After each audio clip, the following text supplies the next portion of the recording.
in the free class of the class 12. Now today we have to discuss about the applications of Gauss law. So in the last lecture we have discussed about the Gauss law, and now today we will discuss about the applications of the Gauss law. Gauss law के क्या क्या applications है, क्या क्या उपयोग है, उनके बारे में हम बात करेंगे। देख लेते हैं कि गॉस लॉ का उपयोग करते हुए क्या क्या। तो गॉस लॉ का उपयोग करते हुए हम लोग इलेक्ट्रिक फील्ड इंटेंसिटी को कैलकुलेट कर सकते हैं। कोई चार्ज बॉडी है तो उससे डिफरेंट शेप्स की चार्ज बॉडी होगा, तो इलेक्ट्रिक फील्ड हम लोग क्या करेंगे, कैलकुलेट कर सकते हैं। तो कौन कौन से मेथड से यूज करते हुए किन किन तरीकों से हम लोग इलेक्ट्रिक फील्ड इंटेंसिटी को कैलकुलेट कर सकते हैं। तो सबसे पहले हम लोग ध्यान रखना होगा कि Gauss law is applicable only when it is symmetrical charge distribution is there, यानी कि जो चार्ज डिस्ट्रीब्यूशन होना चाहिए वो क्या होना चाहिए, सिमेट्रिकल होना चाहिए। सिमेट्रिकल होने का मतलब है कि कंटिन्यूअस होना चाहिए। फॉर एग्जांपल अगर ये सरफेस पे डिस्ट्रीब्यूटेड है तो क्या होना चाहिए, सरफेस चार्ज डेंसिटी क्या होना चाहिए, सरफेस चार्ज डेंसिटी जो है वो क्या होनी चाहिए, एक समान होनी चाहिए। और उसी तरह से अगर ये किसी लाइन पर डिस्ट्रीब्यूटेड है चार्ज तो लीनियर चार्ज डिस्ट्रीब्यूशन, अगर वैल्यूम में किसी चार्ज को डिस्ट्रीब्यूट किया गया है तो वैल्यूम चार्ज डेंसिटी क्या होना चाहिए, एक समान होना चाहिए, यानी कि सिमेट्रिकल होना। चार्ज डिस्ट्रीब्यूशन कैसा होना चाहिए, सिमेट्रिकल होना चाहिए, तभी हम लोग गॉस लॉ को अप्लाई कर सकते हैं। तो अब देखते हैं कि कुछ बॉडीज हैं उनके बारे में बात कर लेते हैं। तो सबसे बात करेंगे हम लोग electric field intensity due to a infinitely long thin wire. अनंत लंबाई की इनफाइनाइटली लॉन्ग अनंत लंबाई का एक वायर है, तार है, इसके द्वारा अगर ये चार्ज है तो इसके द्वारा इलेक्ट्रिक फील्ड इंटेंसिटी कितना होगा। तो देखते हैं इलेक्ट्रिक फील्ड इंटेंसिटी जो है वो इसके लेंथ पर डिपेंड करता है या नहीं करता है। तो सबसे पहले हम देख लेते हैं, we are considering a wire and it is positively charge. ये मान लेते हैं कि ये जो वायर है it is positively charge, wire is positively charge. Now let we consider a length L of the wire, कोई L length ले लेते हैं। Now we have to calculate electric field intensity at a point P here, which is at a distance R from the wire. Wire से R distance पर एक point P है, wire से R दूरी पर एक पॉइंट P है, R distance पर एक पॉइंट P है। यहाँ पे हमें इलेक्ट्रिक फील्ड इंटेंसिटी को क्या करना है, कैलकुलेट करना है। और ये मेरा चार्ज है, मान लेते हैं इसे प्लस क्यू चार्ज को हमने पूरा का पूरा यूनिफॉर्मली डिस्ट्रीब्यूट किया हुआ है ये वायर में, यूनिफॉर्मली चार्ज डिस्ट्रीब्यूशन। सो अगर सबसे पहले हम बात कर लेते हैं लीनियर चार्ज डेंसिटी का, क्या बात कर लेते हैं, लीनियर चार्ज डेंसिटी। तो linear charge density lambda equal to होता है चार्ज अपॉन लेंथ, तो charge is Q upon length is L. अगर यहाँ से हम क्यू की वैल्यू कैलकुलेट करें तो we find that Q equal to lambda into L. तो first of all Q equal to lambda into L, ये हम कर सकते हैं। टोटल चार्ज प्लस क्यू को हमने इसे दिया था इस वायर को, इस तरह से हमने लैम्डा की वैल्यू देखी क्यू अपॉन एल, या फिर Q equal to lambda into L हो जाएगा। नाउ वी कंसीडर, अब हमें जब भी अब गॉस लॉ को अप्लाई करना होगा तो गॉस लॉ को अप्लाई करते समय हमें क्या चाहिए, गॉस लॉ को अप्लाई करते समय हमें क्लोज सरफेस चाहिए। यहाँ पे तो कोई क्लोज सरफेस नहीं दिख रहा है, तो जब क्लोज सरफेस आपको नहीं दिख रहा है तो इस कंडीशन में we have to imagine a close surface. तो हम मान लेते हैं कि लेंथ L का ले लेते हैं, इस वायर का एक लेंथ L ले लेते हैं, और उतने लेंथ L को और रेडियस इसका कितना लेते हैं, जितनी डिस्टेंस पर हमें इलेक्ट्रिक फील्ड इंटेंसिटी कैलकुलेट करना है, यानी इस सिलेंडर का रेडियस कितना ले लेते हैं, हम R ले लेते हैं। और इस तरह से हम इसे क्या करते हैं, एक सिलेंडर को ड्रॉ कर लेते हैं, एक गॉसियन सिलेंडर को क्या करते हैं, ड्रॉ कर लेते हैं। तो we draw a Gaussian cylinder of radius R and whose height is L। Height कितना हो जाएगा, हमने L मान लिया, यानी कितना वायर का लेंथ होगा उतने ही लेंथ का हमने इसे मान लिया है इसकी height. Clear. Now at the basis पे बात करें, बेस पर, तो आप जानते हो कि पॉजिटिव चार्ज से हमारा इलेक्ट्रिक फील्ड क्या होता है, हमेशा दूर जाता है। तो यहाँ पे इलेक्ट्रिक फील्ड की डायरेक्शन क्या होगी, इस डायरेक्शन में कुछ होगी, इलेक्ट्रिक फील्ड की डायरेक्शन होगी। एरिया वेक्टर हमेशा क्या होता है, सरफेस के परपेंडिकुलर होता है, ये सरफेस है इसके परपेंडिकुलर, यानी कि एरिया वेक्टर की डायरेक्शन कुछ इस तरह से हो जाएगी। अगर डीएस मान लेते हैं एरिया वेक्टर है तो डीएस जो है, डीएस की डायरेक्शन क्या होगी, यानी इलेक्ट्रिक फील्ड और डीएस दोनों एक दूसरे के क्या होंगे, परपेंडिकुलर होंगे। ये इस बेस पे भी वही हाल होगा, यहाँ पे भी इलेक्ट्रिक फील्ड की डायरेक्शन होगी क्योंकि पॉजिटिव चार्ज से इलेक्ट्रिक फील्ड दूर जाती है, और एरिया वेक्टर भी इस एरिया के परपेंडिकुलर, तो यानी कि ये डीएस की डायरेक्शन भी क्या होगी, यहाँ पे एक दूसरे के, यानी कि एट द बेसिस पे बात करें, जो सिलेंडर का बेस है, सिलेंडर के बेस पर आधार पर, जो सिलेंडर के आधार पर यानी बेस पर जो है इलेक्ट्रिक फील्ड इंटेंसिटी क्या है, और जो एरिया वेक्टर और इलेक्ट्रिक फील्ड इंटेंसिटी और perpendicular each other, so we calculate the electric flux, तो we now calculate the electric flux, electric flux through base of the cylinder, base of cylinder. So it will be vector E dash ds, so it is equal to integration of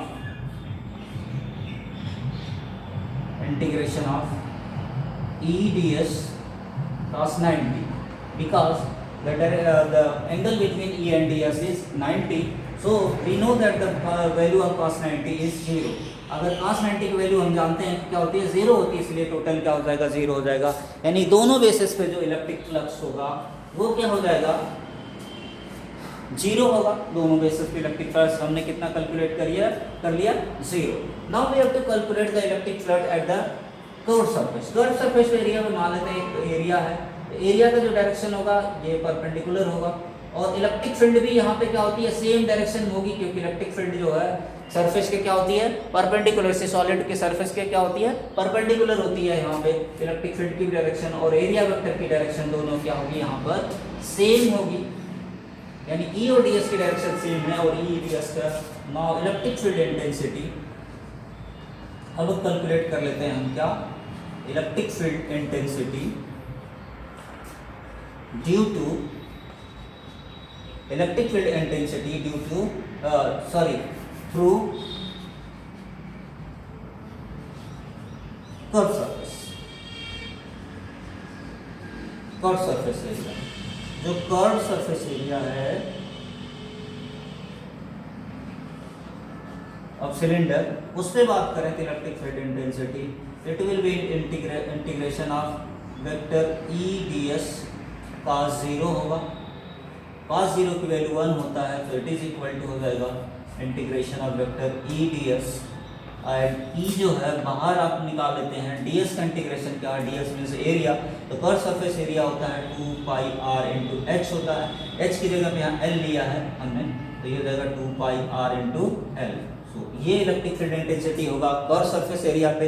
अब total electric field intensity को कर लेते हैं, total कितना, basis पर जो है जितने इलेक्ट्रिक फ्लक्स आया, टोटल बेसिस पर जितना फ्लक्स है और कर्व सरफेस एरिया पे सबको ऐड अप कर ले, सबको जोड़ लें, तो क्या हो जाएगा, हमें टोटल फ्लक्स निकल जाएगा। तो जरा टोटल फ्लक्स निकाल लेते हैं हम लोग। टोटल फ्लक्स कितना होगा, तो टोटल फ्लक्स इरेज करते हैं हम, जरा देख लीजिए, electric field through the base is 0 है, और electric field intensity electric flux होगा यहाँ पे इलेक्ट्रिक फील्ड इंटेंसिटी नहीं, सॉरी स्टूडेंट्स, ये होगा electric flux through the curve surface area, curve surface area दो बार कर्व लिख दिया गया है, curve surface area of the cylinder E ds का 0 हो जाएगा, और ई ds यानी कि cos 0 की वैल्यू 1 होता है, तो ई ds हो जाएगा, और E into integration of ds, तो ds यानी एरिया, तो कर्व सरफेस एरिया है 2 pi rl, इस तरह से, या बेसिस पे 0 और यहाँ पे कितना है 2 pi rl। एक बार फिर से देख लीजिए, electric flux to the base से जो इलेक्ट्रिक फ्लक्स होगा वो ई ds cos 90 होगा, क्योंकि दोनों के बीच में एंगल 90 डिग्री है, इसलिए ये 0 हो जाएगा। और electric flux through the curve surface area में बात करें तो कर्व सरफेस एरिया पर ई और ds दोनों सेम डायरेक्शन में है, इसलिए जो है cos 0 होगा, cos 0 वैल्यू 1 होता है, E into integration of ds होगा, ds का इंटीग्रेशन 2 pi rl हो जाएगा, क्योंकि टोटल एरिया इंटीग्रेशन में टोटल एरिया क्या है यहाँ पे। तो इस तरह से हम लोग बात करें, अब टोटल फ्लक्स निकालते हैं तो गॉस थ्योरम का यूज कर लेते हैं। तो using Gauss law,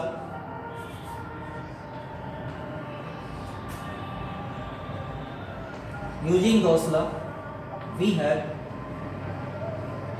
total flux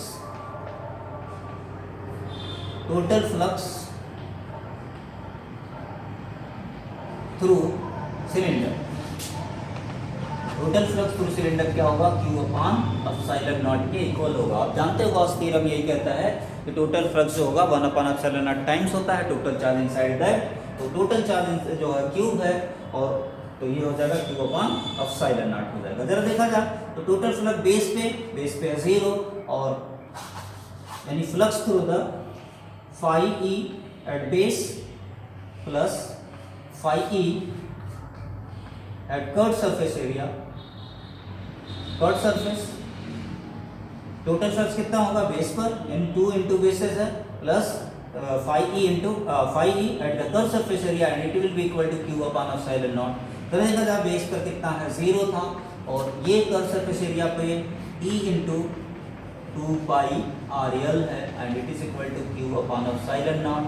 चलो देखा जाए तो ये हो जाएगा E into 2 pi R L into Q की वैल्यू है, क्यू की वैल्यू हमने ऑलरेडी शुरू में निकाला था लेमडा इंटू एल, क्यू की value lambda into L upon epsilon naught. L से एल को कैंसिल आउट कर दीजिए, सो ई की वैल्यू आ जाएगी इस तरह से। इस 2 पाई आर को उस साइड में चेंज कर सकते हैं, ये हो जाएगा lambda upon 2 pi epsilon naught into R, या इसी को हम लिख सकते हैं 1 अपॉन 4 पाई एप्सिलॉन नॉट। इस 2 है तो ऊपर नीचे 2 से मल्टीप्लाई कर दीजिए तो ये 4 हो जाएगा, 1 अपॉन 4 पाई एप्सिलॉन नॉट हो जाएगा, ये हो जाएगा 2 लेमडा अपॉन आर।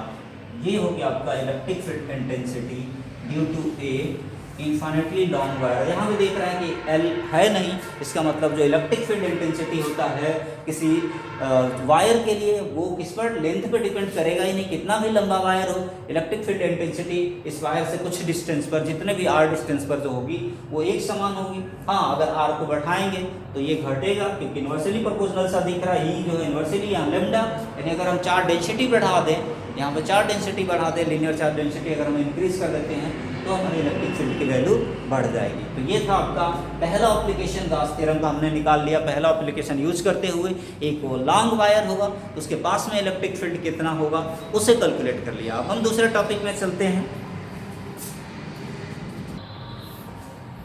तो देख लीजिए यहाँ फाइनली जो कैलकुलेट करके आपको इलेक्ट्रिक फील्ड इंटेंसिटी दिखा देते हैं, वहाँ पे जो आपको नहीं दिख रहा होगा, यानी E इज इक्वल टू कितना आ गया, E इंटू 2 पाई आर है and it is equal to lambda upon L था, जिसे हम 2 पाई आर को उस साइड में कर लेते हैं, ये lambda L upon epsilon not था, सॉरी यहाँ पे क्या था, यहाँ एल से एल कट गया तो lambda upon epsilon naught.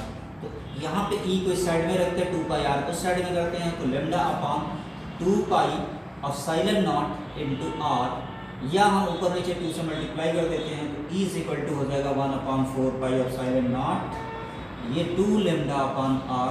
This is the electric field intensity at a length of R, एक आर लेंथ पर ये वायर के हो जाएगा E is equal to 1 upon 4 pi epsilon naught, 2 lambda upon R हो जाएगा। इस तरह से आप कैलकुलेट कर सकते हैं इलेक्ट्रिक फील्ड इंटेंसिटी को।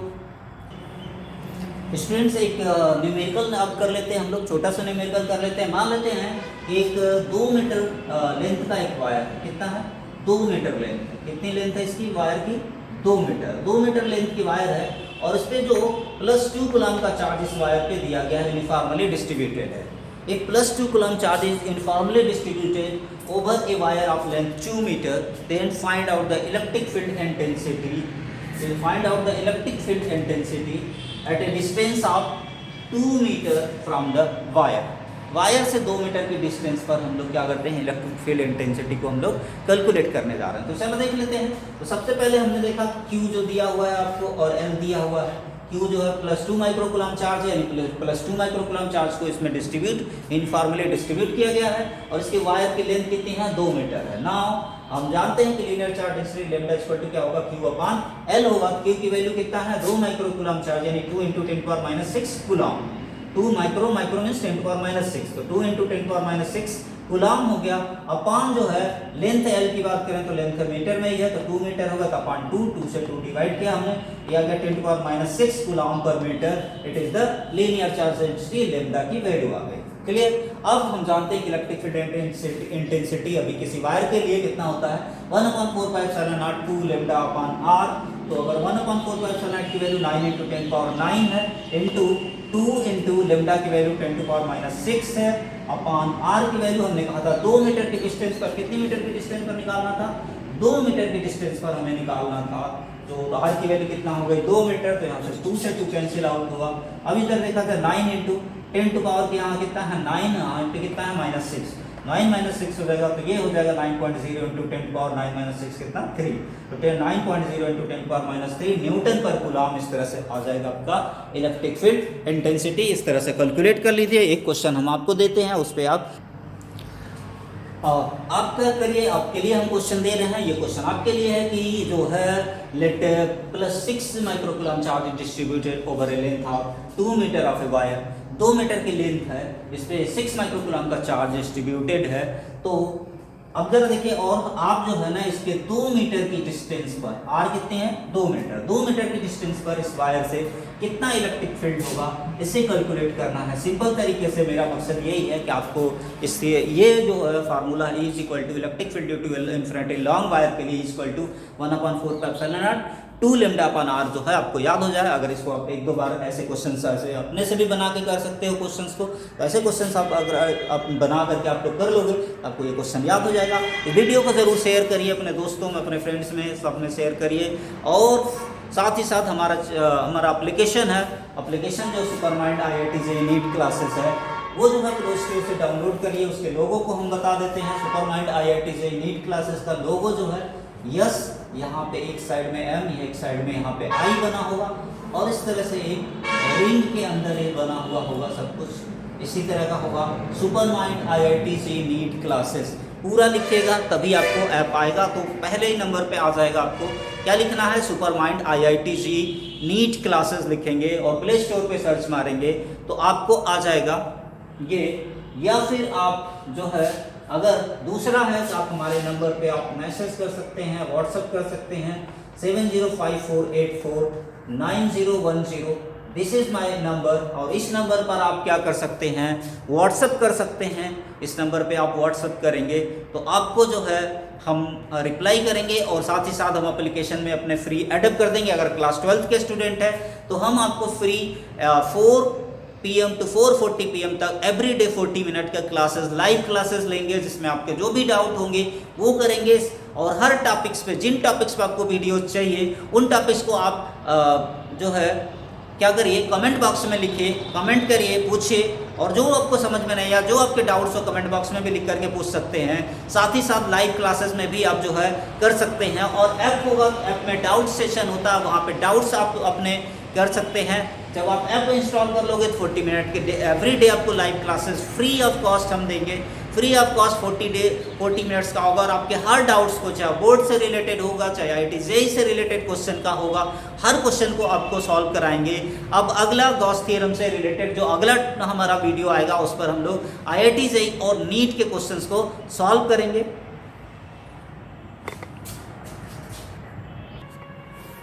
चलिए, जो अब अगला एप्लीकेशन हम लोग देख रहे हैं कि वी है, तो एप्लीकेशन ऑफ गॉस लॉ में हम दूसरा एप्लीकेशन की बात कर लेते हैं। Electric field intensity due to infinitely long thin charge sheet. एक लंबी सी चार्ज शीट है, एक मान लेते लोहे की एक सीट है, एक लंबी सी सीट है, जैसे कि ये बोर्ड आपका इस तरह से है। तो फॉर एग्जांपल ये बोर्ड पूरा क्या हो, चार्ज हो, तो अगर इस तरह से रख देते इसके एक तरफ या इस तरफ किसी भी कितने भी डिस्टेंस, मान लेते कोई डिस्टेंस R है, उतने डिस्टेंस पर जो है कितना जो है इलेक्ट्रिक फील्ड होगा उसको हम लोग कैलकुलेट कर लेते हैं। मान लेते हैं यहाँ पे जो लेंथ है, इसकी जो डिस्टेंस है, टोटल डिस्टेंस क्या हो जाएगी, सिलेंडर की यहाँ पे बात कर लेते हैं। यहाँ पे मान लेते हैं सिलेंडर का रेडियस कितना है, R मान लेते हैं। सिलेंडर का रेडियस कितना मान लेते हैं, R मान लेते हैं। और यहाँ पे we have to imagine a Gaussian cylinder, हम लोग यहाँ पे गॉसियन सिलेंडर मानेंगे, और जो इस तरह से मानेंगे कि पूरे इस सीट को क्या करें, कवर करके, यानी कि एक निश्चित एरिया पे क्या करें, कवर कर लेते हैं। मान लेते हैं DS एरिया छोटा सा ले लिया, और GS एरिया को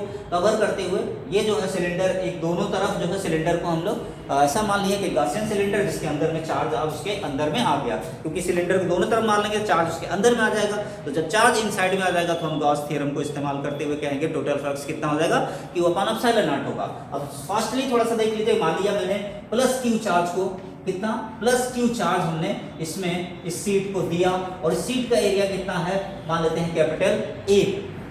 तो इस तरह से अगर सीट के एरिया है कैपिटल A, तो इस केस में हम लोग क्या करेंगे, यहां पे देख लेते हैं charge density, surface charge density की बात कर लेते हैं। तो surface charge density sigma is equal to हो जाएगा हमारा आपका Q upon area. Q upon क्या हो जाएगा, एरिया। अगर जो भी एरिया होगा, अगर एरिया हम इतना वाला में लेंगे, अगर यहाँ पे इस वाली एरिया को लेते हैं सिलेंडर वाली, ये एरिया लेंगे, ये तो पाई आर स्क्वायर के इक्वल हो जाएगी ये वाली एरिया। तो जितनी भी एरिया लेंगे हम उसे देखेंगे आगे। अब जरा देखा जाए इलेक्ट्रिक फील्ड को जरा देख लेते हैं। तो प्लस से क्या होता है, दूर जाती है। इलेक्ट्रिक फील्ड की डायरेक्शन हमेशा क्या होगी, इसके सिलेंडर की क्या होगी, लेंथ के ही डायरेक्शन में होगी इलेक्ट्रिक फील्ड की। सीट इस तरह से है तो हमेशा इससे दूर होगी, तो हमेशा तो ई की डायरेक्शन, अगर कर्व सरफेस की बात करें, ई की डायरेक्शन हमेशा इस तरह से होगी, जबकि उसका जो एरिया वेक्टर है सरफेस के हमेशा परपेंडिकुलर होता है। इस तरह से ई और डी एस सरफेस, यहाँ पे कर्व सरफेस एरिया पर क्या होगा, कर्व सरफेस एरिया पर क्या होगा, एक दूसरे के परपेंडिकुलर है, यानी कि अपोजिट में। जब लॉन्ग थिन वायर की बात कर रहे थे हम लोग, तो अब देख रहे थे क्या हो रहा था, दोनों एक ही डायरेक्शन में सरफेस पे रहते थे कर्व सरफेस पर। लेकिन यहाँ पे कर्व सरफेस पे, यहाँ कर्व सरफेस पे थिन सीट की वजह से जो इलेक्ट्रिक फील्ड हो रही है वो ई और डी एस दोनों कर्व सरफेस एरिया पे यहाँ सिलेंडर पर क्या हमारे हैं, परपेंडिकुलर है, यानी फ्लक्स क्या होगा, कर्व सरफेस एरिया से जीरो होगा। बेस पे देखें ई और डी एस क्या है, एक ही डायरेक्शन में है। इस तरह से हम लोग total flux through the curve surface area निकालेंगे। तो गॉस थ्योरम का इस्तेमाल कर लेते हैं। तो using Gauss theorem, so using Gauss law we have total flux, यानी कि flux through base, through bases plus flux through curve surface area. Curve surface area and all will be equal to Q upon epsilon naught. तो curve surface area पर zero होगा, bases पे हो जाएगा 2 into integration of E D S, integration of E D S, क्योंकि E और D S के बीच में एंगल कितना है, जीरो। ई डी एस का जीरो की वैल्यू क्या हो जाएगा, 1 हो जाएगा। इसकी वैल्यू कितना है, 0। तो ये हो जाएगा क्यू। अगर क्यू की वैल्यू की बात करें तो क्यू इक्वल टू हो जाएगा हमारा सिग्मा इंटू एरिया हो जाएगा। शुरू में ही आपको हम बता दिए थे अपॉन एप्सिलॉन नॉट। क्यों, क्योंकि इससे जो सिग्मा क्या है, सरफेस चार्ज डेंसिटी है, तो वो हो जाएगा। अब जरा देखिए फटाफट जल्दी जल्दी कर लेते हैं। E2 into E into the D S, D S means area, this area. तो the area will be here, it will be the 2 pi R, या we can say that area A, अगर हम इसे क्या मान लेते हैं, एरिया ए मान लेते हैं, it is equal to sigma into area A upon epsilon naught. So electric field intensity will be, area से एरिया कैंसिल आउट हो जाएगा, so it will be equal to sigma upon 2 epsilon naught. This will be the electric field intensity due to a plane sheet. Sigma upon 2 epsilon naught will be the electric field intensity at a plane due to a plane sheet, and also it depends, it does not depends on the area. So if area is infinitely long, thin charge set हो तो भी कोई फर्क नहीं पड़ता, sigma upon 2 epsilon not होगा electric field intensity का